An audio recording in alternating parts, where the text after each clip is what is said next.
ਛੱਟ ਕੱਪੜੇ ਦੇ ਮੇਰਾ ਫੈਨ ਦੇ ਬਾਹਰ ਹੋ ਜਾ ਭਾਜੀ।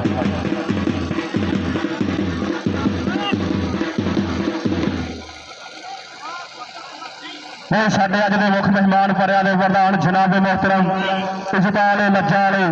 ਸਾਡੇ ਅੱਜ ਦੇ ਮੁੱਖ ਮਹਿਮਾਨ ਜੀ जनाब मोहतरम इज़ताल लज्जा वाले साडे परिया दे प्रधान जनाब मोहतरम जनाब हाजी जनाब मोहम्मद अलियास हमीद गुजर और उन्होंने नाल जनाब मोहम्मद बहादुर खानवी साहब पाकारनी और उन्होंने नाल जनाब फजल मकसूद पाक आर्मी जनाब हाजी मोहम्मद आरफ अफजल सऊदिया और उन्होंने नाल जी जनाब अदनान लियाकत UAE इन्हां दी